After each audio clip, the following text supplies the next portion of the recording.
Dan to be Severn here, WWE Triple Champion in the UFC's No Holds Barred history.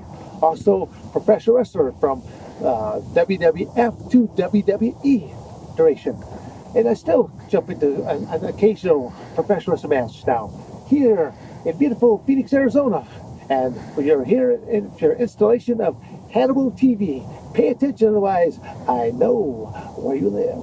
This is Hannibal from the HannibalTV.com, and we're at Squaw Peak Mountain. Squaw Peak Mountain in here. Phoenix, Arizona. There you go. Beautiful scenery, not only with the rocks, but there's some lovely ladies walking up and down these hills. Eye candy. Good for the male soul. Do you want to tell us a little bit about this place? Well, yeah, I mean, I'll tell you a little about it. I mean, it's just a great history. I mean, dating back for several decades. When I first came out to the state of Arizona, I came out as a full scholarship athlete at Arizona State University. And part of the, in the preseason, part of the Saturday morning ritual was simply to load up in the ASU vans, drive out to Squaw Peak Mountain, and then run up this mountain. Now, that was back then when I was young. Today was simply just a day of simply just, can I still make it to the top? Back then, I think my best time ever was 18 minutes. And I would be on the heels of the pinto ponies. What I mean by that is the lightweights. And they would hear me because I was breathing like a freight train. And they could hear my heavy lumbering steps behind them. So, but to be up here still to this day, it's a beautiful place to see all over the valley, very scenic, and even behind us a lot of other people that make this trek every weekend. I mean, on a daily basis, but the weekends probably we get a lot more tourists. Now, you were telling some jokes on the way up here, and I was bringing up the jokes you used to tell in the cage. It's pretty classic, some of the stuff with John McCartney there. A lot of it just, it's work. To get to the top of this mountain, it takes, it's not meant for just the average Joe to just try to make it up here. It's very taxing. It will work you out both cardiovascular wise, but it's one heck of a leg workout, but it's also a lower back workout. You're half mountain goat as well, because there's a lot of times you're actually reaching out and to hold on these rocks and help pull and stabilize, and it's a very unique type of thing. But like I said, what I first came to do as an athlete, as part of our ritual that we did there, I now do just because when people come in from out of town, all my families, my friends, they need to come in from out of town. This is one of the places that I tend to take them to because it's beautiful. You can see so many different cities. You can see Phoenix, you can see Tempe, you can see out towards Glendale. It just all depends on which area you're looking at over the mountain here. So it's just something beautiful to see and do. And as far as your jokes inside the cage, we've heard some of them, but could you tell us some examples of what you would say? Well, we're talking about climbing up the mountain here right now. I would always, as people are coming back down, and they're seeing that we both have kind of like we're panting, we're out of breath, and we're working like we're looking a little distraught as we're going up the mountain. Yeah, we're saying how much further, or I was told that there was a bar at the top, an open bar at the top. And like, no, there isn't. I go, oh, those liars. I mean, it just ways that you can have a little bit of fun with the folks, whether you're going up or they're coming down. And then there's a lot of people that have been passing me. And I have no problem. I'll step to the side, let them pass. I go that I'm a slow moving object. They just don't have the sign on me. So, but then even going back to what Hannibal was asking me about, telling jokes inside the octagon cage. I mean, I've told a number of jokes, primarily to Big John McCarthy, and I'll give you one classic example. First time I ever met Big John, well, UFC 4. I'm inside the octagon cage. He goes up to my opponent. He was saying something to him. I couldn't hear it because I was all the way across on the other side. He comes over to me, and basically the same thing. He just talks to you. He's very authoritative. He looks at. He's the referee. He's asking you to if you're in trouble, to either tap, or if you're still okay, to either give him an eye wink or a thumbs up to let you know that you're still in the game. So he basically goes through a very thorough type of thing that he will go through what he tells you, and at the end of it, he always ends up with, "Are there any questions?" And he pauses for a second, then he turns away, then he talks to your cornerman and goes through his ritual with the cornerman. Well, first time I'm going through this, he's going through all this, he hits that line, "Are there any questions?" I can't think of anything. And as he's turning away to talk to my corner, I simply blurted out the one-liner like, "Where did all that money go that my parents paid for piano lessons?" He said he heard it, but when he looked back at me, he's like, "Oh, it couldn't have come from Dan Severn because I had my game face on." And then, match is done. So the second time I meet Big John, same night, because it's back in the 8-man tournament format. He comes up and he's going through the exact same routine, and again, watching for you in trouble and this, that, and I know what's coming. So he gets to the point where he says, "Are there any questions?" I simply look right at him and go, "Yes. If you'd simply give me the winning lotto ticket numbers, I wouldn't have to do this." And he looks at me all dumbfounded and realizes I'm the same guy that made that last one-liner to him, and his wife, Elaine, was also the travel coordinator for the Ultimate Fighting Championships at that time. And he tells his wife that this guy's crazy. He's telling one-liners before he's about to engage in a brutal no-holds-barred match. And they think I'm crazy, but then after they get to know me, I'm actually going out to lunch or out to dinner with them and their family, meet their kids and stuff like that.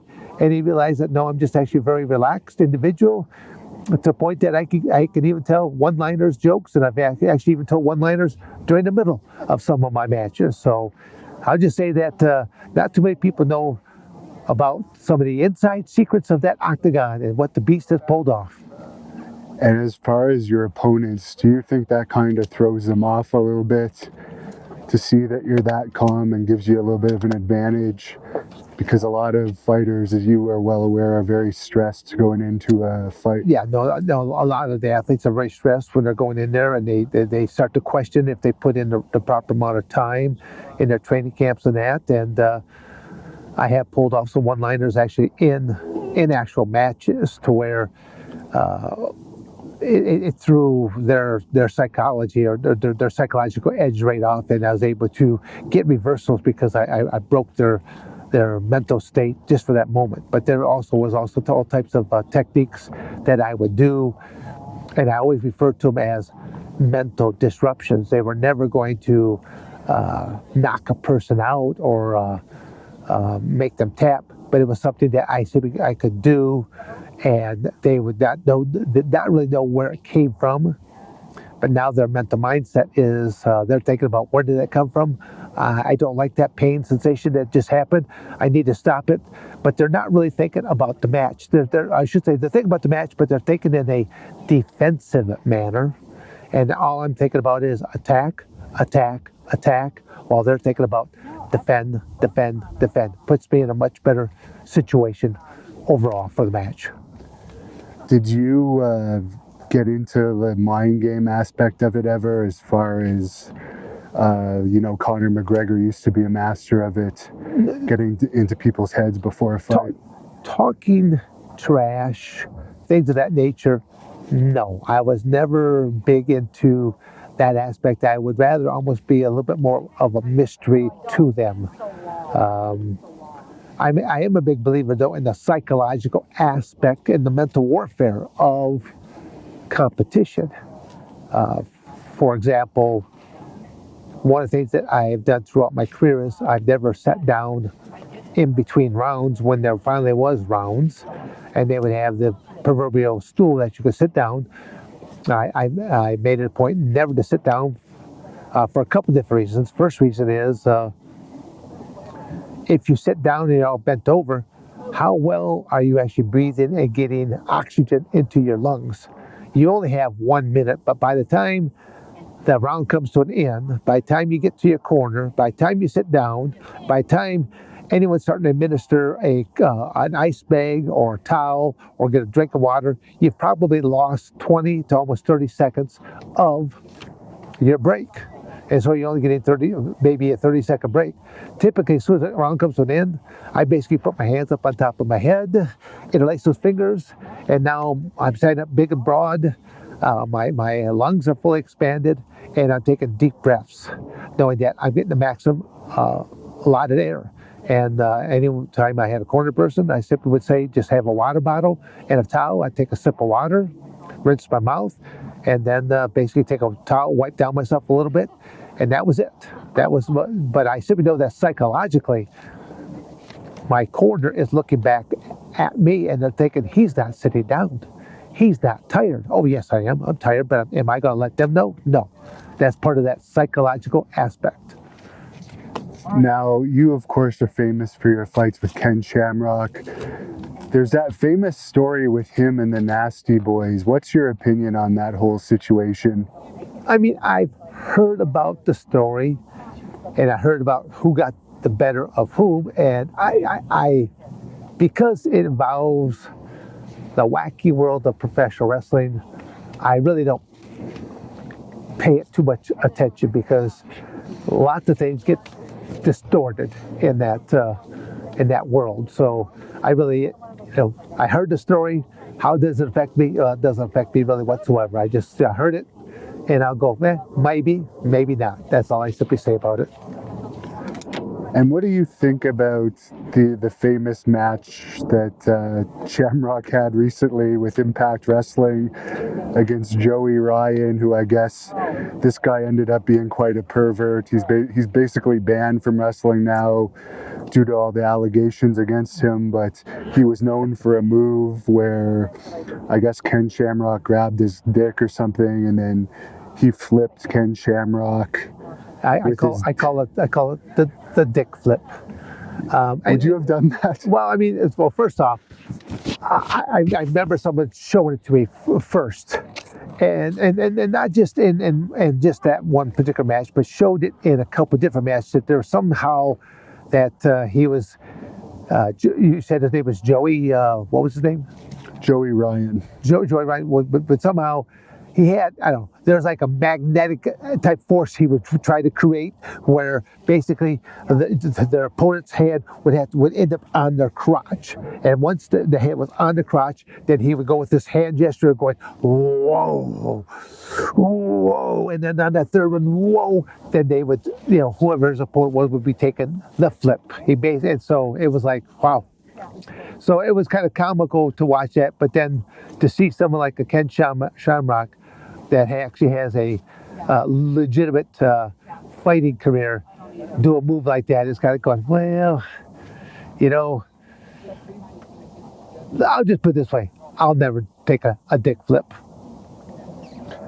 Yeah, I mean, it's kind of sad that he was reduced to that, and that was the best idea that company had for him to do when he's... Yeah, well, I always say that, I mean, if money meant everything to Dan Severn, I'd still be working with the WWF, now known as WWE, because, they had the wacky idea of putting 666 across my forehead, mark of the beast, but I was not about to sell my soul out for that. I cared about who I was and my reputation, because in the end, that's all we're ever going to be remembered for, what our deeds were and what our word meant. There's a few fans that wanted me to ask you about your time as the MSU assistant wrestling coach in Saginaw, Michigan. Is there a specific question? I mean, because I could go into the fact that I lived out in Arizona for a decade. I'm born and raised in Michigan. I lived out in Arizona for a decade. I was the first 5 years a student athlete at Arizona State University. I redshirted 1 year, so that's why I have a fifth year. But that year I did not really compete for Arizona State, but I was free to compete in all types of international competition, anything that did not involve the university. And then I was with Arizona State for another 5 years as the assistant wrestling coach before taking a job at Michigan State University. That's what brought me back to my home state, was working at Michigan State. So there's the background, but I don't know if there's a specific question about working at Michigan State. I mean, I only worked there. I had a 2-year contract. I basically didn't quite make the full 2 years there. A few things kind of happened with the head wrestling coach, and I basically Ended up leaving the program with a strong letter of recommendation, and my checks were sent to me. And I'll simply say that the head wrestling coach, less than probably, I don't know, 4 to 6 months later, somewhere in that time frame, ended up getting caught again at some of the things that he was doing, and ended up going to prison. And because I also work in law enforcement and corrections, a couple of my friends from the prison that he was at simply asked, would you like us to pick out his roommate? And I go, sure. Someone that hasn't been out in a long, long time and is in need of love. And I always tell people, that I'm a big believer in karma, and sometimes I'd like a front row seat to see some things happen to some people, because, it's not good to be a shitty person to other people. Did you ever meet Harley Race, and what are your thoughts about his reputation as being one of the legendary tough guys in wrestling? I met Harley Race, I'll say a couple different times, but reality-wise, only a much later in his career, to where, he was basically wheelchair bound at that point. So I had heard a lot of stories about him in his younger years. But I just, the man I met seemed just really a lot more down to earth, and just a different person than what stories I had heard of. And as far as behind the scenes fights in wrestling, were you ever backstage for any? Did I witness any fights? Yes. No, not really. No, nothing that, again, I was kind of a unique athlete in the sense that, the average worker, I think, worked, or I should say employee of Vince McMahon's, was working around 187 dates a year. And let's face it, if you're one of the top performers, there's even a lot more time being spent on the road for promotion of upcoming pay-per-views and that. My contract, I only had 60 dates with WWF at the time, but the biggest key was I was unlimited. Oh, I should say I was unrestricted, meaning I could work for anybody. I was working for the NWA at the time, and I was unrestricted with them. So I was working for the NWA, I was working for the WWF, and if I had a free weekend and someone approached me, I would be working for them. But I always made certain that I protected the NWA belt at all times. So it just always depended on who I was working with and what they were looking for an outcome, because I cannot be disgracing the NWA belt. Unlike some of the other previous NWA champions who did not really hold the title in very honorable manners. What do you think about now? They tried to build that title back up, but they've kind of let it fall flat, and now I guess the guy that holds the title is the actual booker for the NWA, which is kind of a conflict of interest. Ooh, see, I did not even know that until you told me that just now, there, Hannibal. So it's I had heard some good things that, at least that I heard some good things that it was actually in a promotion that was trying to, revive it and keep it in a much more stronger manner, and that they had it on I thought they had it on a champion that actually had some legitimate background. So I guess you're telling me some new news here right now that I had not heard, and that kind of saddens me to see it go that way, because the NWA is actually very, very rich in history, and when you look at the lineage of that NWA belt, it goes back to the late 1800s, the belt. And when you look at some of the legitimate men that have held that title belt, I actually think there's more legitimacy in that title belt than probably any other professional wrestling title belt that I'm aware of. You were probably the last legitimate champion, I would say, to hold that belt and bring a good name to it, and be a name yourself holding it, because there hasn't really been any big names holding that title even since its resurrection. Oh, well, again, I thought there were some decent people that were, I'll say they might have been workers, but they were at least workers with a little bit more integrity to their credit. So again, as you tell me that, it just kind of just saddens, because there was at one point that I was even thinking that, trying to reach out to them because of the positive things I heard to see, is there a possibility of getting one more run at the belt? Just to make it interesting because of, again, just my age factors. But the reality is I'm still in pretty good physical shape, and then I could still do quite a few different things that for most people my age category, no, they can't. Especially when you look at just the sheer number of matches I've had between so many different industries. Now, it's not just the NWA champion that breaks kayfabe all the time, but this is reminding me of it because he's a big fan of the group photos and talking about how opponents are all friends in wrestling, which isn't actually the truth. It's a backstabbing industry. But I'm just wondering, as someone who's been a wrestler and a fighter, do you think it's important to keep kayfabe in wrestling so there's some mystique about it? Well, just to spin off on what you first said, Vince McMahon himself even broke kayfabe. It saved him a lot of money by him simply just exposing the industry. It no longer had to be underneath the guidance of athletic commissions.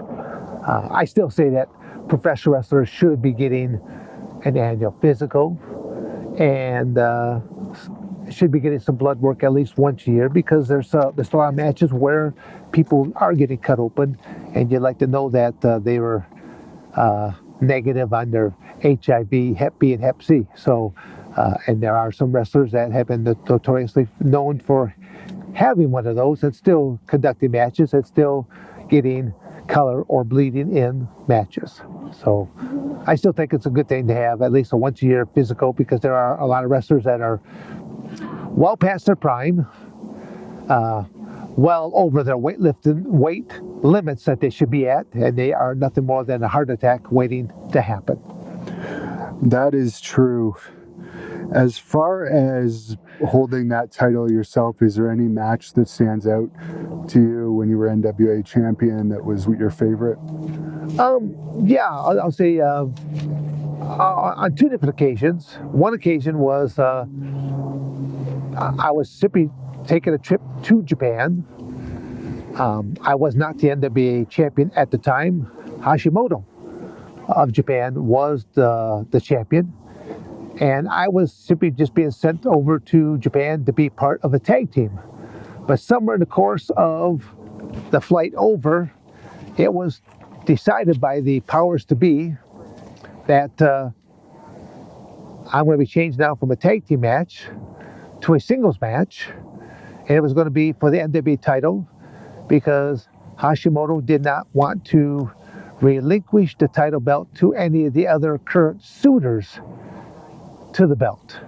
But based upon my credentials and that, he would be willing to do that for me. So I felt that was I felt honored that he would do something like that, because like I said, there's a lot that Americans, not just Americans, there's a lot that a lot of different people around the world can learn from Japanese culture. They're very kind people. They're very respectful people. Japan is probably one of the cleanest countries I have ever been to. You don't see graffiti like you see in the United States all over the place. So there's a lot that we learn. And then when you look at technology and taking just a little space, how many things that you can put into space. I know one of the movements in the United States is what's known as tiny homes nation, where they're trying to show that you can live in, a lot smaller home than these big old ranch style homes that a lot of Americans tend to have. And I do like that concept. I don't want to be micro, but again, I think there's a way of being a lot more efficient about doing things. And again, you're looking at making that lesser imprint on the planet. You mentioned the blood tests in wrestling, that there really is none other than in the major leagues. What did you think? Well, actually, not major leagues. Only a couple states. There's only a couple of states. Like for example, I know Oklahoma, because that was one of the things that in the last 2 years, I did a match in Oklahoma, and I know I had to get a new professional wrestling card, but part of that card was I had to have blood work. Yeah. And again, I have no problem about doing that, because if there's a match and my opponent's gonna get his head busted open in some type of way, I would like to know that his blood that's going to be all over me at some point in time has no diseases. Yeah. So I'm still all for a physical once a year and blood work. Now again, that blood work test is only good for a certain time margin. You can have the test and then go out and do certain things, and you can be dirty again, but at least you know they're doing it at least once a year. What are your thoughts on Tommy Morrison, the famous boxer who was in Rocky V? He was fighting with AIDS supposedly for years. Yeah. It was always said to be from women, but if he was able to fight with it for so long, do you think there's a chance he could have actually caught it from boxing? And how would he have gotten around the commissions? I don't know. That puzzles me. But, to even ask that question, I cannot even give you a legitimate answer, because that puzzles me, because he should not have been boxing, because if he's got AIDS. And boxing, let's face it, you're getting punched in the head how many different times? Whether there be a laceration over your eye, a broken nose, a split lip. I mean, there's just, blood is a natural thing that happens. And so, should he have been allowed to do matches? I don't think so. I think his career should have been halted at that point.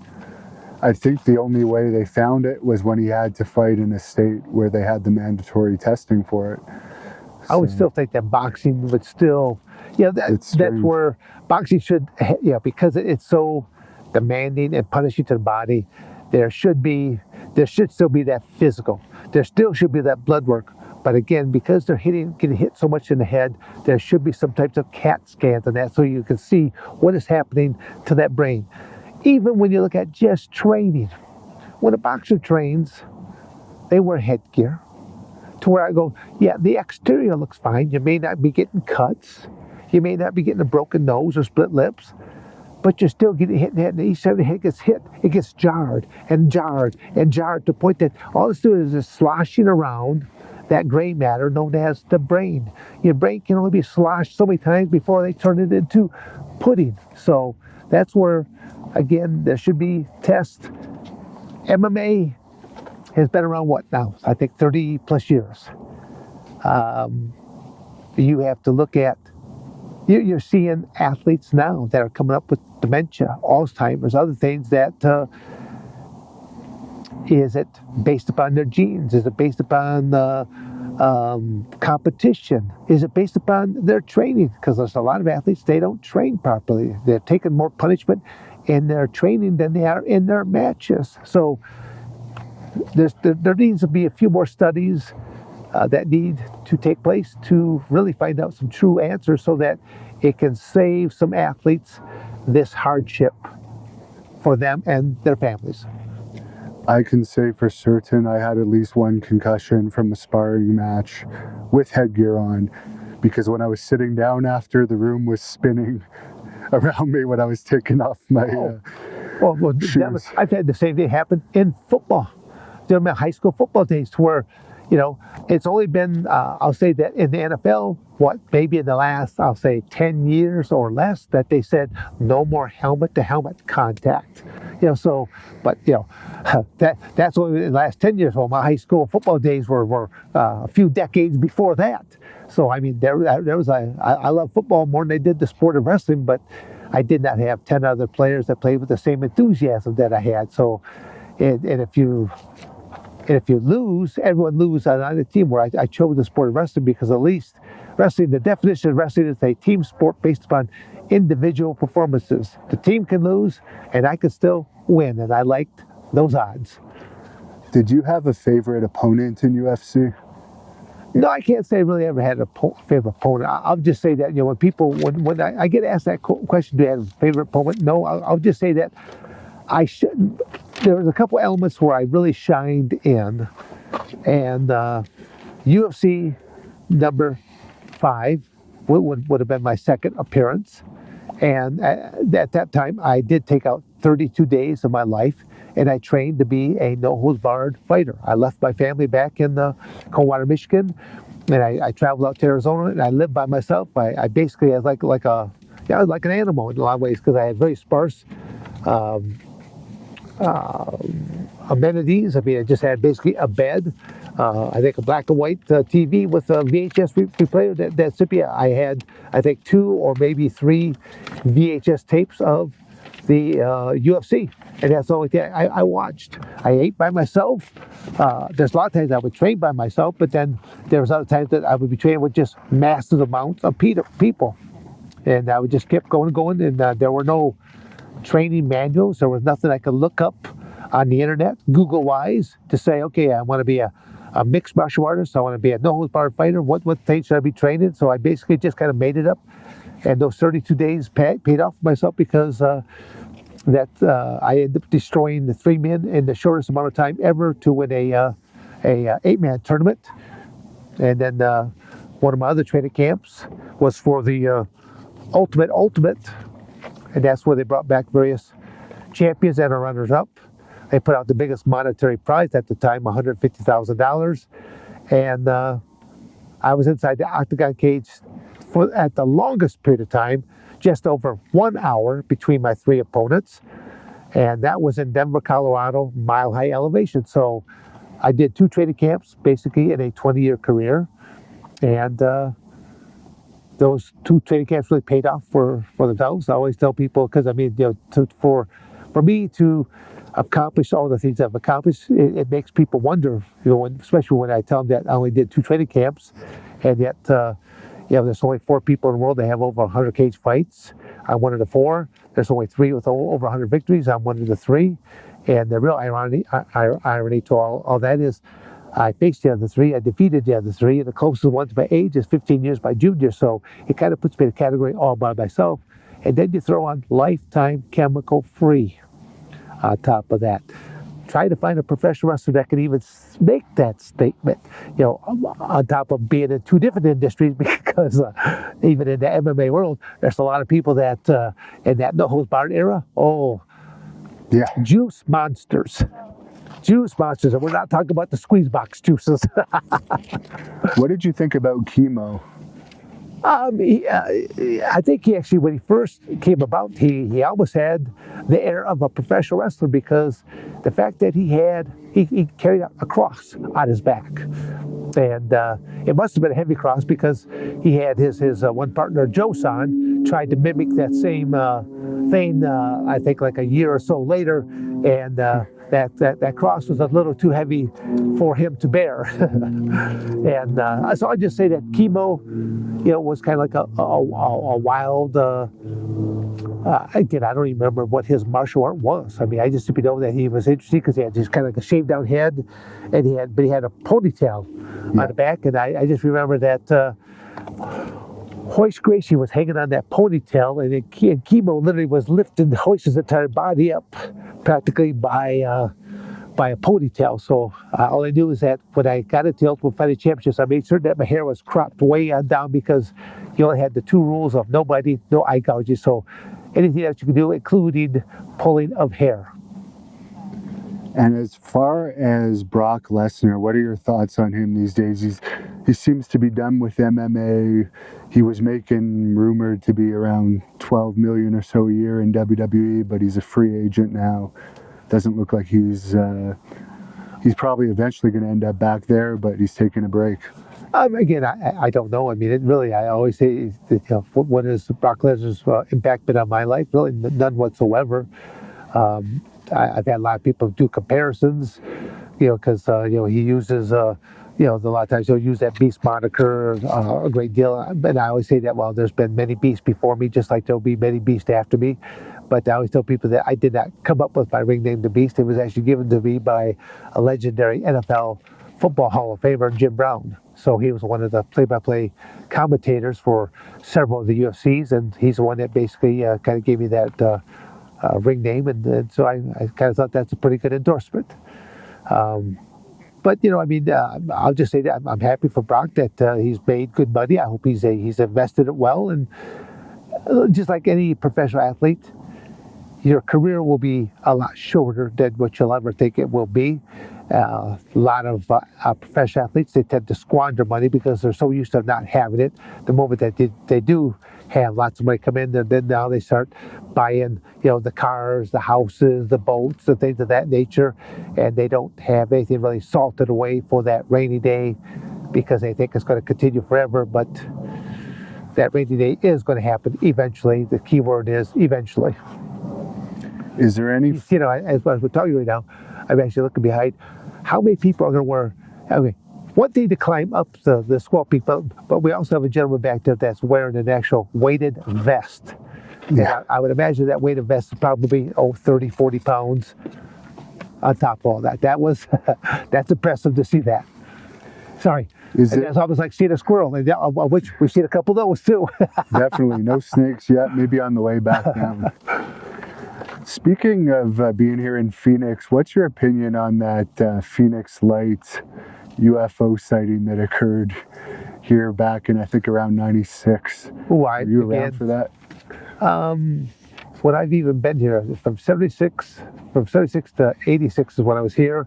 And then again, after that, I was back in Michigan, so I wasn't around even when that took place. I think I had heard about it at one point in time, but who knows? I mean, you see all types of things. To me, when you look at the universe and you see how many different planets there are, to simply think that there's only one planet that has life on it, I don't think that's a very progressive thinker right now. I think that there's got to be a few other planets that there is life that is existing. To what level? Who knows? Yeah, apparently that was seen by over 100,000 people, but it was the days before cell phone cameras, so only a little bit of video camera footage on it, but it's very famous. Well, but then when you look at New Mexico, area 51. Yeah. Area 51. I mean, again, you have all these. There's a spaceship there. There's a couple, an alien body or something like that. You get there's all these rumors or tall tales. Who knows? But there is an actual area that is named this, and it does have some interesting aspects where your cell phones and stuff like that don't work all that well in that area. So.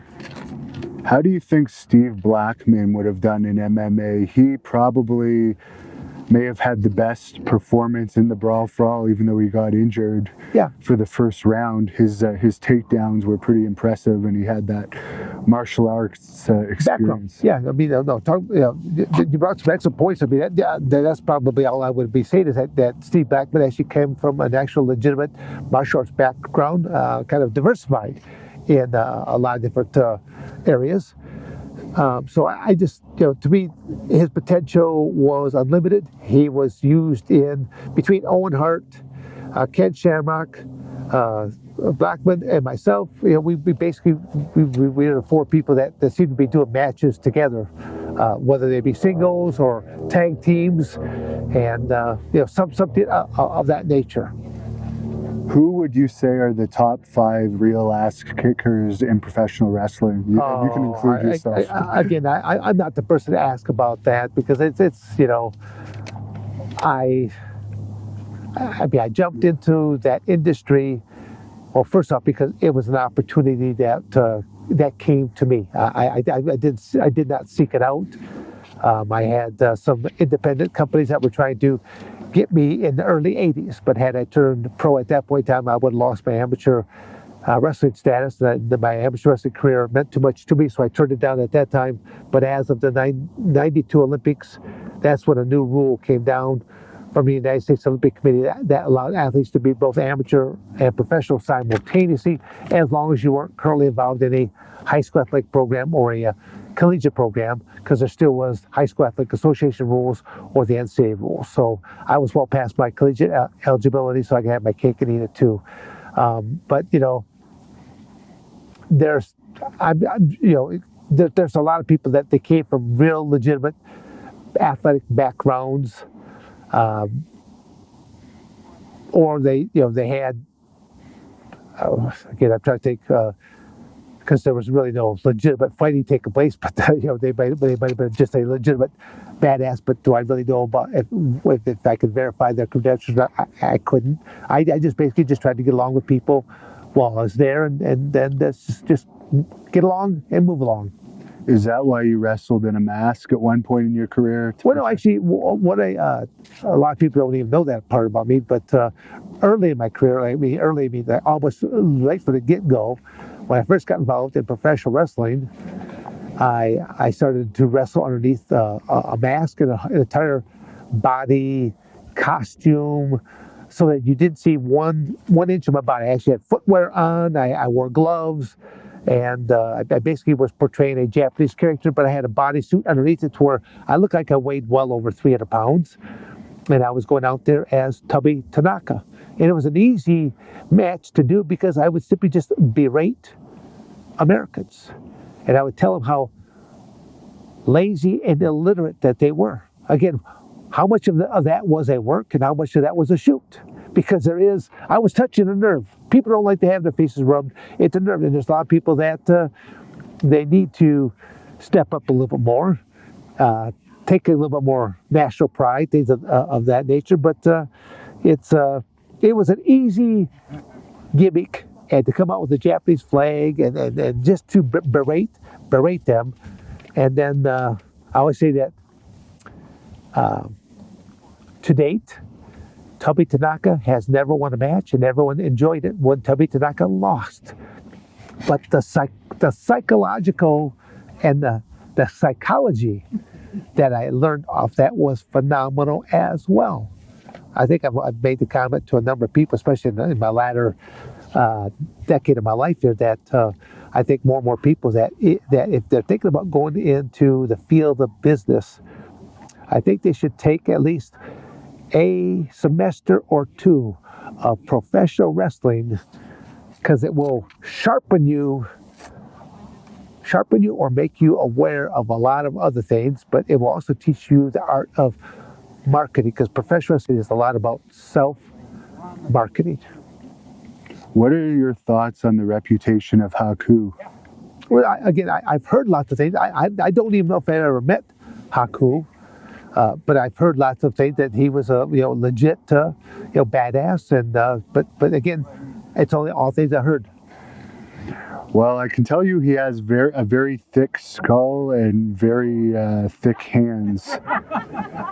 So okay, when you say he's got a thick skull, do you mean this as someone took an X-ray and they see how thick his skull is, or is it? Do you mean this? He's stubborn, or he's? No, by his bone structure, okay. It seems like just from the thickness of the bone in his head, it seems like he'd be a very difficult person to knock out. I'll just say that different body types, facial features are really, you can actually tell on a person if they have a more jagged bone structure like that. They're going to cut a whole lot easier as those that have a more rounded and a more thickness and stuff like that to it. So again, I try to analyze opponents when I look at them as to what they'll be a little bit more susceptible to. What are your thoughts on Colby Covington presenting a heel character in MMA? I don't know enough about it to render an opinion one way or the other. If you elaborate a little bit more, because I'm aware of a couple of some recent matches that are taking place where one guy's fighting a fan or something like that in an upcoming match, or boxing a fan in an upcoming match. But it's just, I'd have to know a little bit more information in order to elaborate one way or the other.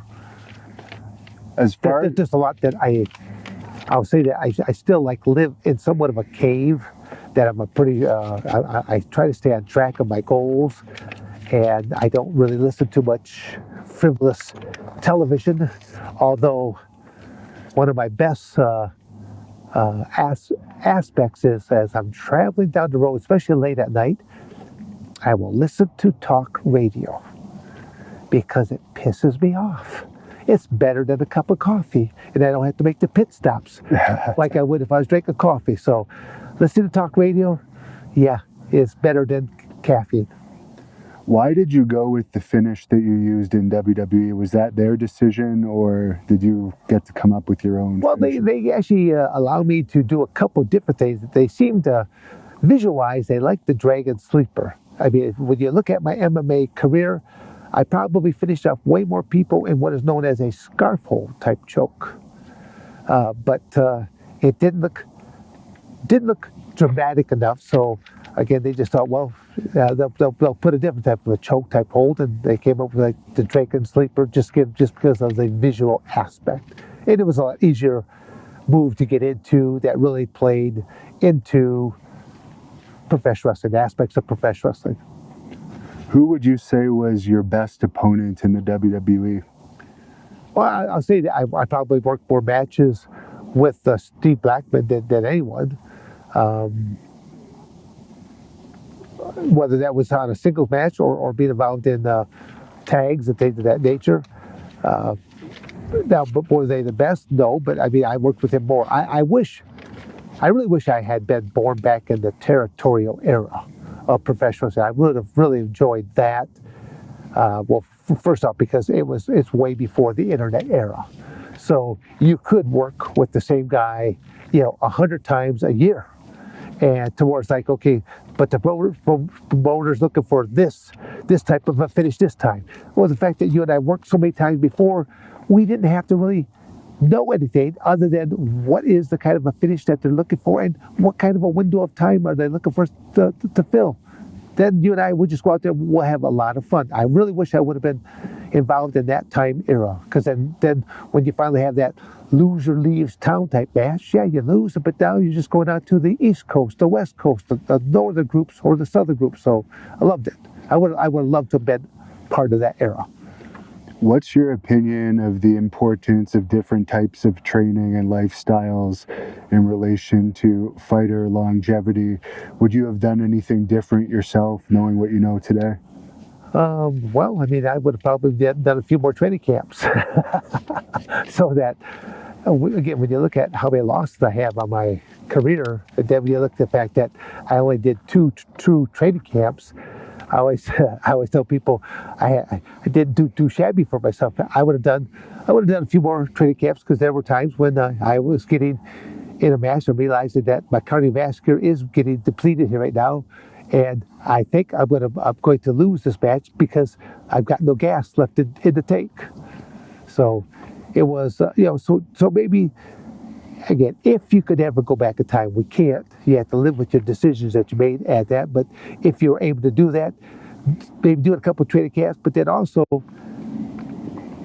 if you look at like one key match, if I was to go back in time and to redo the first and only time I ever faced Hoist Gracie, if I would have done what I know, what I'm capable of doing, where would we be at today? Would there even be a UFC here today if I would have done what I know, what I'm capable of doing? Because you got to realize the Gracies owned half that company at that time, and it was a very self-promotional type aspect that they were using to spread the news about Gracie Jiu-Jitsu. Because every time that Hoist was winning, they weren't making the comment Hoist Gracie won.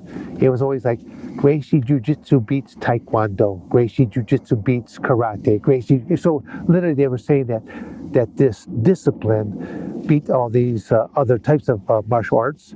And the Gracie family, I mean, they did quite well for themselves for what they made off of the Gracie Jiu-Jitsu franchise.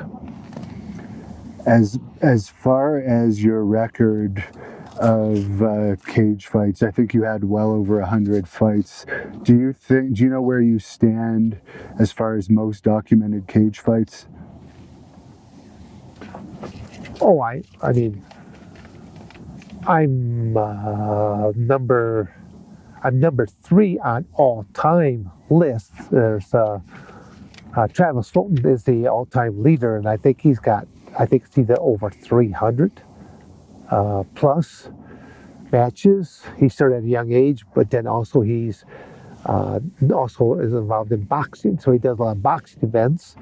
Shannon Rich, I think, is number 2, and I think I'm number 3, just all time. But when it comes to match loss ratio and that, I think I'm pretty much at the top of the list when you look at how many matches. But then, like I said, you factor in a couple other factors of when did I start my fight career?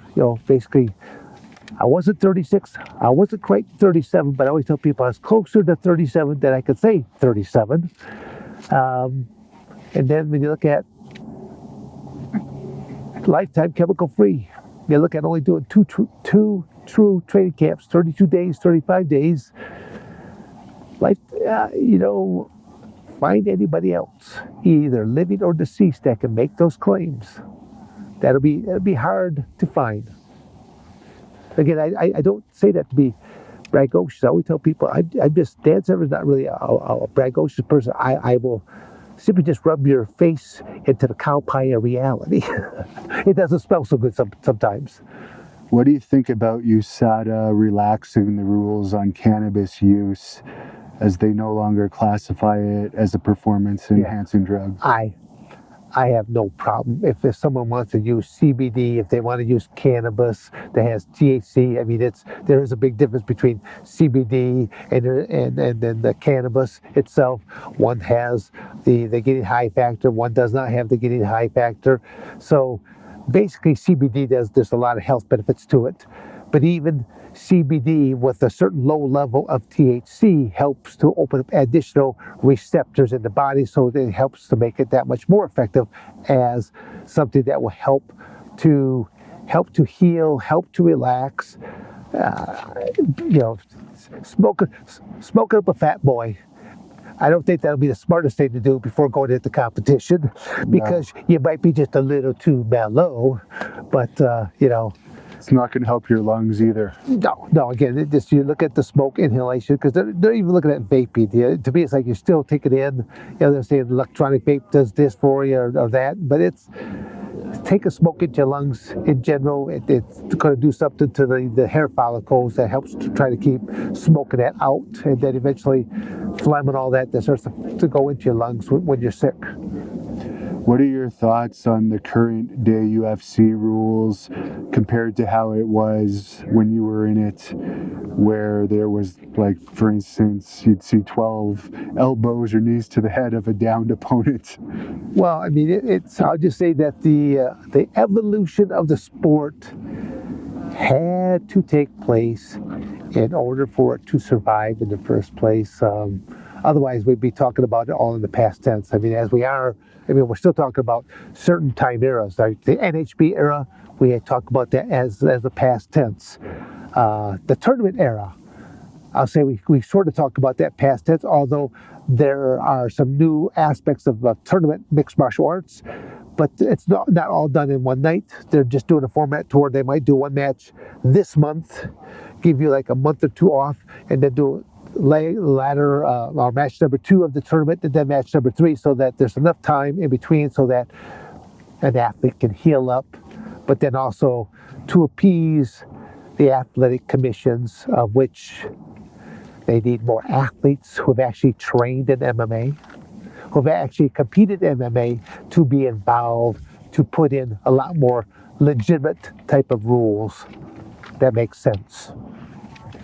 Now, you recently appeared on Vlad TV with DJ Vlad. Any thoughts on that? You got a lot of publicity out of that. Well, again, that's part of Dan Severn living in a little bit of his I don't know, doesn't get out, watch a lot of the media.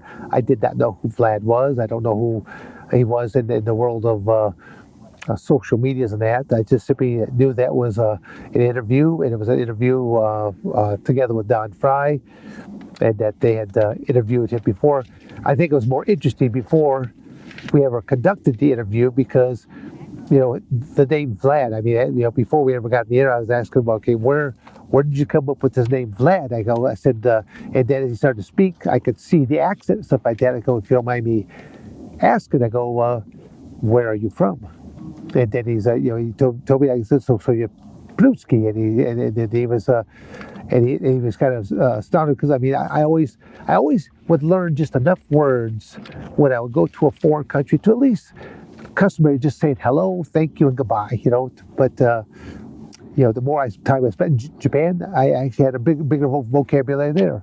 Like when I lived out in Arizona for a decade, my Spanish was a whole lot better at the time that I lived out there for a decade because I was using it on a regular basis. But then when I moved back to Michigan, it just went back down. But people from other countries, they like it when you put forth at least a little bit of effort. But again, the overall interview, I think it was, I'll say it was okay. So you're the only fighter to have over 100 MMA wins on your record. No, there's two other guys that have over 100 wins. Oh, really? Yeah. Travis Fulton, like I said, Travis got the overall highest. Again, I don't know how many of them are MMA and how many of them are boxing, but Travis Fulton is the all-time leader of overall matches. I mean, if you look him up on SureDog or Full Contact Fighter, I mean, he comes up as the #1 big dog there for matches. And then Shannon Rich, I think Shannon is at that over 100 wins category now, but I think he's got even a couple hundred matches. I see. But I'll just say that when you look at the win-loss ratio of mine, mine is a little bit tough to beat. What do you think about the upcoming Stipe Miocic versus Francis Ngannou rematch? I just know there's going to be. Well, let's see. Is it going to see the full 5 rounds? Nope. Because when it comes to heavyweights, let's face it, the lightweights are going to throw a lot more hands per round. They're not usually connecting with a 200+ pound body behind it and all the inertia that they're putting into it. I always give credit to the lightweights because per round they're going to give a lot more action, throw a lot more punches. But for whatever the reason is, lots of people like to see the heavyweights because they simply know that they're in to see a knockout. KO or TKO. You may be trying to get back up, but because your body is failing you because you're doing the funky chicken dance as you try to get back up, you get your legs back underneath you, but the referee is going to step in there and stop you before you get hurt that much more. And the winner of that is supposed to fight John Jones in his heavyweight debut. That's what the rumor is anyways. It seems like his contract dispute might be about resolved. Do you think it's a good idea for Jones to move up to heavyweight? I think that John Jones is a very talented athlete, and the only person that will get in the way of John Jones is John Jones. He's a great, phenomenal athlete, but he is his own worst demon for getting himself into trouble. If someone could keep him on the straight and narrow, the sky is the limit for what he can still do in his career. He's already done some phenomenal things, but he's still got a lot more that he can do yet. I know you worked with Chris Candido before. Did you have much contact with Sonny over the years? No. Actually, it was just any contact I had with Chris at the time. That's how I probably ever met Sonny, was because they were dating each other way back then. So I just know that Jim Cornette, Smoky Mountain Wrestling, Chris Candido was a champion, and that was actually my big break. That I'm not certain if it was Dennis Carluzzo that came up with the initial idea, but he still had to run it by Jim Cornette, and Jim Cornette had to give the thumbs up. So I really thank Jim for being a part of my career, and he's helped me out several times during the course of my career, and always had my best interest. He just simply liked the fact that I was a wrestler that actually could wrestle, and I didn't have to cut promos, and just give me a manager that could talk the talk, and I'll just go out there and do what I needed to do. I always tell people that I was way before there ever was a Brock Lesnar, and I was way before there was ever a Bill Goldberg when WCW was shining, and Bill Goldberg was reigning top. What do you think of Goldberg's longevity now? Supposedly he's got a $3 million a year deal, downside to only wrestle about 3 times a year. Again, I'm happy for him. I mean, if that's really what he's got going, I mean, you can't fault anyone for trying to better their situation. It's kind of like, especially when you look at, I mean, how old is Bill Goldberg now? And the fact that he could still, gather He's in those his types of... 50s. Yeah, so again, he's doing well because he's well past the age of what most professional wrestling promoters would want, age-wise. Any memories of your matches against Dory Funk? I'll just say that it was great to get to know the Funk brothers, both Terry and Dory. Definitely, they're you can see the similarities and then there are definitely differences, but they all seem to have a good sense of humor to them. And it was you could just tell that Dory, I mean, very methodical the way he wants to do things, and has a good business sense to him as well. Have you participated in any of Josh Barnett's blood sport shows yet? I believe one or two. I'm not sure because I simply know that during WrestleMania, prior to WrestleMania, there's a lot of different promotions that run right around that same location, same time period, but they're always usually prior to, leading up to, and I know I've been involved in, I believe, a couple of them now. Before it was known as Josh Barnett's Bloodsport, it was known as somebody else's Bloodsport. And so I've been, I know at least, I'll say 3, 4, maybe 5, possibly. What do you think of that concept? I like it. Well, the unique thing about the Josh Barnett one is that they had no ring ropes really whatsoever. I still think that I think it'd be great if there was still ring rope, because I think that would still give you some different elements. But the fact is, they're trying to show more wrestling, more techniques than your traditional shooting people into the ropes, and as they come bouncing back off, hitting with clotheslines and drop kicks and things of that nature. So there's because it's so different and it's new. I'll say that professional wrestling goes through and has gone through different cycles, and I just think that it's a good cycle. It's a good fit now. Yeah, we tried something like that in Great North Wrestling twice, but we actually had the matches in an MMA cage, and I think that was pretty cool. But taking bumps in an MMA cage, I learned the wrong way after taking a backdrop. Yeah, and losing the feeling in my legs for a couple of seconds is not a good idea. There is a world of difference. I mean, you want to, but still, to do matches inside of a professional wrestling ring, it gives you opportunities to do things, and you can still give them that shooter mystique, and that's what you're looking for. You just try to show something a little bit different, give them some more wrestling. The marquee still says professional wrestling. Don't just get out there and just look at I'm gonna take your attention. It's the baby squirrel that's running by right now, right to you. Oops, he just went up. He's behind the bush now. Yeah. So again, it's just we've had some look over, you're right, boom, right there. Okay. Again, sorry about that. Dan never saw a squirrel. Well, you're a beast. With the beast instincts coming out, you want to chase it. Now, you actually fought Josh Barnett too. Any memories of that fight? Oh yeah. That was actually in Japan, not Japan, but it was in Hawaii. I think it was called the Brawl for All, and boy, T.J. Thompson. That was a promoted event. It was held in a, I'm not sure if that was a boxing ring or a professional ring. It was a ring. And all I remember is that I threw him in a lateral drop.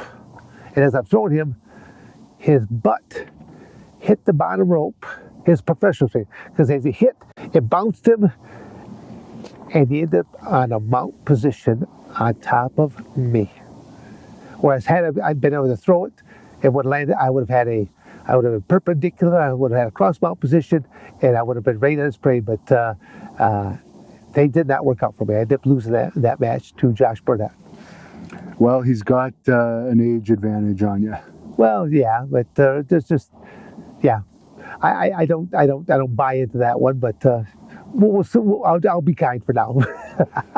Pat Miletich, you went to a draw with. Yeah. What are your thoughts on him and how controversial he's become in recent years? Yeah, I just think that the controversy and of it. I mean, the fact that Pat and I did a match in the first place, that was just I knew Pat. I actually trained with Pat at one point in time when I did a little bit of training for again one of my upcoming for. It was either again the Ultimate or UFC number 5, but I happened to be out in Iowa. I actually went out to see Monty Cox and then meet. Well, again, I knew Pat before then. We had met a few times, but to see what they're doing out there, to see if there's some new things that I could incorporate. But then just to do a match with him, I it's one of those matches that you really don't want to do because size-wise, I'm a much bigger person, but even while I was watching him in the training he trained with people that were a lot bigger than what he was, and it did not seem like size really mattered to him really whatsoever. Just a good guy, someone that I think he's a true American and has the best interests of America. And as far as Mark Coleman, I know you keep in contact with him. Yeah. Any update on how he's doing these days? I'll say Mark's doing better. In the aspect that I've just earlier today, I tried to reach out to Mark and I left him a message because I know I missed a couple phone calls. He tried to reach me in the last couple of days, but my days are still crazy days. It's hard to believe that at 62 years of age, that Dan Severn is still having crazy days and still likes to do all kinds of stuff, but I do. I will leave different industries and I'll curtail my life as I need to, but I want to continue to use my body and use my mind. The inevitability is we will all die. But how many people have truly lived? And there are a lot of people that they're like zombies. They go to work, they come home, and that's it. They don't really have much of a life outside of that. And I can't believe I'm about to say this because my better half may show some contradictory type of aspect, but you have to learn to stop and smell the roses at times, and there are times when I am so engrossed into what I'm doing. I'll say I'm doing work, but I have a vast variety of things that I do. There's a cliche, and the cliche goes like, it talks about the spice of life. I always say that if the cliche variety is the spice of life, well, I am the spiciest person I know. So I know I had to point to the squirrel again, did I? Well, again, the fact is that we're out on Squaw Peak Mountain, and the fact I have never seen squirrels, and the fact that I've seen 3 squirrels today, and that would be just a little baby squirrel running around. I think it's kind of cool that there's animal life, because you got to realize we're up quite a ways in elevation. There's not much to eat up here. Now, you mentioned life being short. Paul Varlins passed away recently. Yeah. Sadly, he wasn't very old. You have a victory over him. Any thoughts on his passing and him as a person? Yeah, when it was brought up, I mean, well, the first thing that came up to my mind is the fact is that he's younger. It's I'm trying to think. Was Paul was Paul 50? Was he in his early 50s? I don't even know if he was. I'm not even sure if he was even at that age. But I'll just say that that he was at least 15 or 20 years younger than me, and to know that this guy was built like a horse and ox. He was known as the Alaskan polar bear. There's a reason he was known as Alaskan polar bear. I think the guy stood like 6'8", 6'9", something like that, weighed over 300 pounds. He was a very formidable, imposing competitor. Just on sheer range, I mean, he had a reach that had to have at least 6 or 8 inches of reach over most people, and that just with the reach of the hand, kicks, knees, elbows, he had all those kind of weapons. So it did, just to see someone younger that passes on, that just kind of saddens you. That's all. And I got to bring up Tank Abbott, who you hold a victory over. I'll be talking to him again in a couple of days. You weren't aware that he'd moved out here. Again, yeah, you just brought that to my attention. The fact that he moved to Arizona, because I always knew him as the bad boy from Huntington Beach, and so it's the fact that he's out here. I mean, obviously, but he must have gotten tired of maybe all the taxation that state is having, and I think there'll be a lot of people that'll be leaving that state and going to other states, but. Oh well. I mean, I don't want to jump into the political realm there too much because there's not very many positive things to talk about there. But I mean, I hold no grudge against Tank at this time. Younger in my life, sure, I did because I saw what he did to a 400-pound sumo. You know, he ends up knocking out a 400-pound sumo with one punch as his opponent lay on the ground. His whole body is kind of stiffening up as he's going to what I call the funky chicken flop. Tank had the audacity to strike a man that was down, defenseless, and I just thought, whoa, I couldn't believe he did something like that. And that's when I made the mind. I go, oh, if I should ever get the opportunity to have you inside the octagon cage, I go, evil will be got a greater evil. I could turn on things that most people can only hope to turn on as that competitor aspect, and I'll just say that the night that I finally had my match with him, I mean, I prevailed. Now, you were on a 2020 documentary with John Stossel, the famous guy that got slapped by Dr. D. Did he bring... There's also Barbara Walters. I even weighed her opinion on that as well. I think that was actually the first time I ever became aware of you, was seeing that. How did you like appearing on that? Well, I'll just say that they did not have NHB's best interests. I think that they were trying to paint it more towards that it was more of a spectacle than it was a sport. I think that really the UFC really did not know that much about my background, and they might have wanted to have used me a little bit more as kind of a spokesperson, because I can only speak on my behalf and what my background comes from, but I'm here as a competitor. I'm not here because I'm a thug rogue fighter that is trying to test his mettle against other, fighters. I'm just a competitor. If we were playing a game of jacks, I'd be trying to compete and beat you in jacks. And Don Fry, he was on that DJ Vlad interview with you. We might actually be seeing him, who knows, while I'm out here, but any update on how he's doing? Don, I mean, he's, as I always tell people, he's feisty and as mean as ever. So, no, I mean, it's something that I'm sure that we can get something to work out to where I'll make a drive. I need to go down and see him again. I need to do a few things, so it might be something that we can just travel together, go down there and kill a couple birds with one stone. Yeah, I'm sure the fans would appreciate that. Don is still that cowboy at heart. I mean, he still has his ranch down in the Sierra Vista area, which is just outside of Tucson. Legendary Tucson. When you look at all the different movies that have been made about Tucson, the shootouts at the OK Corral, things of that nature. So it's only befitting that a tough old cuss like Don Fry should live down there. Do you have any stories about Joe Rogan? No, I really don't. I mean, I've only ever really met Joe really just through the Ultimate Fighter, just going to the different UFCs that I ever get a chance really to meet him. I mean, I remember watching him back when he was like hosting Fear Factor, and that was about it. And then, meeting him a couple of times. And last I knew, he was trying to get me on. He had seen me in the crowd, because one of the nice perks about being like a UFC Hall of Famer is that they will get you tickets. I get to go to any of the UFCs I want to go to, and they'll sit me usually somewhere cage side, just so I can watch, have good seats and sit there. So there's actually a perk to being a UFC Hall of Famer. So I've had. Yeah, you don't get that in the WWE Hall of Fame.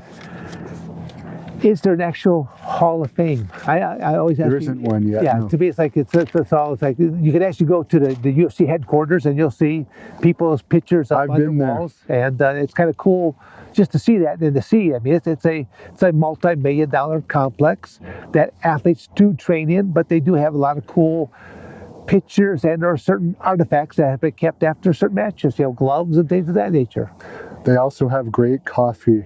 Do they? Oh, that Forrest Griffin could hook you up with. Oh, okay. Now, I've been there many times, and then Forrest has been a great host, taking me around, and he's got a great sense of humor. I like that about Forrest. Yeah, he's got a good situation there. Why do you think they embraced Forrest more than Stephan Bonnar over the years? Well, I think it was an interesting way how he came about there in the first place, because he was brought on. It was a lot of people, again, that to educate the fans. It was a match between him and Stephan Bonnar that really helped launch the Ultimate Fighting Championship. The fact that they went the full duration of time and they were just knocking the dog crap out of each other, and they were smiling, and then they embraced when the match was done, and it was just a victory all the way around. Just the ratings that they ended up getting off that one particular match. Why did they embrace one or the other? I don't know. All I know is that there was an opportunity. He was given kind of a position of a job. Well, Forrest actually showed up in Vegas, was there, would go in on a daily basis to work, to where people just got to know him, know his personality, know that he was contributing whatever facet he could contribute to where literally he did walk away with an actual job with the UFC that continues to this day. I think that maybe Stephan Bonnar did not go out there, did not embrace this. They did not get a chance really to get to know him or know his character. Now, we got off topic a bit there, but is Joe Rogan going to have you on his podcast? Yeah, I just know that there has been times when he has seen me cage side, and he's like, he can't believe how young I still look, what kind of shape I still look like I'm in, and he's always been very complimentary, and I just thought, well, maybe one day I will be on the Joe Rogan show. Never know. Any plans to run for mayor of Phoenix? Well, I've had lots of people make comments that I should jump into politics, but I'm not a very political type of. I would not be a good political person because I'm brutally honest. I hate to say it like that. There are some, very, very few politicians and or political figures that we have that is called our leadership. These are people that need to be held accountable for their actions. The Constitution starts off stating, "We the people." It doesn't say us saying y'alls. That's a whole different description right now. They're not living by the same rules that the standard American must live by. So, the bit of a two-face, two-party type system that's taking place. So there's just things that need to change. We live in the country America, and we need some more true Americans as leaders. So that's all I can say about that. We mentioned the WWE Hall of Fame earlier. You're more than deserving for it. Well, again, I've had a number of people that comes up into a lot of conversations. They're like, the question is, do you think you should be? I go, based on some of the people I see that have made it in there, oh yeah, I should have been in there way before some of these other people. But at the same token, I'm not a politician. I'm not going to be trying to kiss someone's butt to try to get into a Hall of Fame. To me, that should be cut and dry, no matter who or what kind of a person you are. If you just deserve to be in it, you deserve to be in it. That's the way it should be going down. Well, I would suspect if they ever do another WrestleMania in Phoenix, that they will probably do it then, because they tend to like to put local people in. Well, they can do it whether I'm in Michigan or Arizona, because I'm going to say, it's hard to say as to where I will be at. It all depends on the time of year. Right now, we're in winter. Yeah. Doesn't look like winter here in Phoenix, Arizona. Looks like we're on a beautiful sunny day here during the summer months, but it's winter. I'd rather be here wintering than back in Coldwater, Michigan. So you mentioned you're still keeping as busy as ever. What are some of the projects you're working on these days? No, I'll just say people, there's a lot more. I'm doing a lot more podcasts because I want more and more people to really understand who I am and what type of a role I have played in history of no holds barred to mixed martial arts to where the product is today, but also what my role has been in the professional wrestling world. But then what do I do as an everyday person? I'm a very positive individual. I tend to inspire a lot of different people. I through Facebook, I get lots of new friend requests, and people are very complimentary. But at the same token, they're even starting to question, like going, it cannot still be Dan Severn because I've been around too long. I've been accused of, I have to be the son of Dan Severn. I'm Dan Severn Jr. I just followed my father and have the mustache on.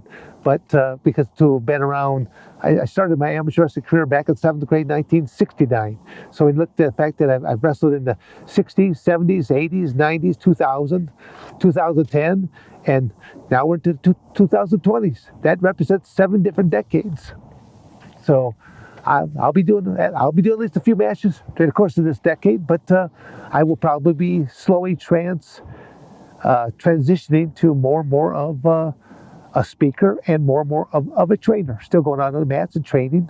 Just last night, I happened to be invited over to an MMA gym just to kind of watch. The owner of the gym had a very prospective type of a student. He just wanted me to watch him, and I just came in and watched him, made a few different notes, and they asked me if I would like to speak. I go, well, if you guys have a question or two, ask me a question too. You'll get pretty elaborate answers. Followed up with a story, and that's really how it went. But then it quickly went into where I went on the mats. I even showed a couple of techniques of what I was witnessing, what they were doing, just to show them how to do something a little bit better. But then show them how to use a couple pieces of equipment that they had already in their room in a different way that they had never used it before as well. So again, I always tell people that I'm a way better instructor, teacher, coach than I was a competitor. And I wasn't half bad as a competitor, so think about that. That is true. Now, for people that want to follow you, if they're not already following you, where can they look you up? Again, the best way is just to go to dansevern.com. That is my website, but it's a website that you can see things, you can't order things off of, but at least there's ways of getting in contact there with me. It shows my email address. It shows the different Facebook pages that I have. And I am a lot better about Facebook. I post more things on Facebook, but just think of me as an old dog that's still trying to learn a few new tricks. I'm still trying to learn a little bit more about the social media and trying to do more things with all the different Snapchats and Twitters and on and on and on. But I had to take it at a slower pace. Any final comments you'd like to say to the fans to close off? I would simply say the final words is that I hope you've enjoyed this installment and to set goals for yourself. I mean, if you're not happy in life, look in that mirror and know that really, the only person that really you can blame is yourself. A lot of people want to play the role of a victim. The victim only goes to a certain extent. You're responsible for your own actions and your own future. Take out that piece of paper and write down some goals, but you have to actively pursue these goals. You can't just write them down as wishful thinking. You have to do things. It's something that, there's something a lot of people may not know about me there as well. I have been in I'll say probably 6, 8 or more movies, just small roles, but I've been in movies. Well, I want to jump into that a little bit more. And I made that a priority. And literally in less than 30 days, I now have 3 movie deals that are coming up that will take place over the next, I'll say, 4 months. So again, it's just a start. Who knows where it will lead to. But rest assured, I keep a very positive outlook and, lead on to the next project and to the next project. Who knows, maybe one day, The Rock and I, we've been inside the ring together. Maybe we'll be on the silver screen together. What was that like? I got to ask you about that. I didn't even know. Well, again, it was during the time when The Rock was in the Nation of Domination. So you had Farouk, you had Mark Henry, you had The Godfather. So you had a whole cast of characters. So, I'll say that the match started out with The Rock, but then it ended up being, I'm being splashed by Mark Henry. I've got D'Lo Brown that's grabbing me like this. I've got so it was like, went from one-on-one to, 4-on-1. So it was in the magical world of professional wrestling. I enjoyed it. Was he a nice guy back then? I never really had any true interaction with him. So it's just kind of like we had our match, and that was really about it. He was, he was moving up the ladder, the star, so he had a lot more things that he was involved with. He spent a lot more time with the creative team. There was, again, when you asked about going back in time, I did not realize that I could have had a little bit more input on my character. I did not understand the aspect of it to where I would have sat down with a little bit more of these creative team members, and I would have said, this is how I envision, or these are things that I'm a whole lot more comfortable doing. So interesting. So I guess you were surprised at his success? Oh, no. The guy, he's got all kinds of charisma and stuff like that. He had as for raising his eyebrows and flexing and popping the pecs. He was able to use stuff in professional wrestling that he still uses in his roles as movies. So it's just, what is professional wrestling? You're taking on a role. What are movies? You're taking on a role. So I think that professional wrestling basically helped build the foundation that he's able to exploit now on the big screen. What's your best fighting advice you would give someone for just generally if they're attacked on the street or have to defend themselves? Well, hopefully to never have that situation happen, really to be a lot more aware of your surroundings. Know when you're walking out to a parking lot, where are you at? What's around you?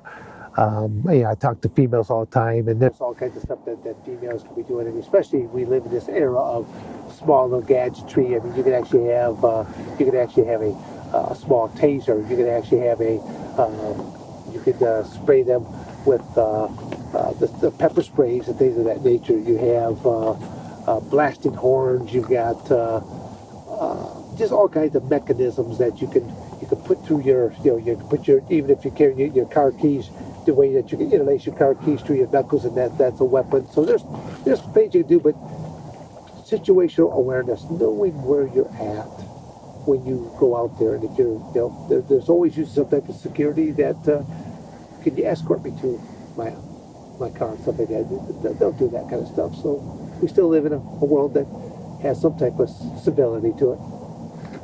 All right. Well, I really appreciate you chatting with us again and giving me the tour of the mountain here. It's been beautiful. I'll let you close this off however you want. No, just stand to be Severn here. Just sign up with Hannibal TV. It's been a great day. Beautiful sunny day. Thank you for watching the Hannibal TV. Please like this video if you enjoyed it and click the subscribe button to not miss any of our latest shoot interviews, match videos, or news updates. Support us on patreon.com for $1.99 a month to watch our full shoot interviews ad-free and help our channel grow. Follow us on Twitter at the Hannibal TV for instant updates.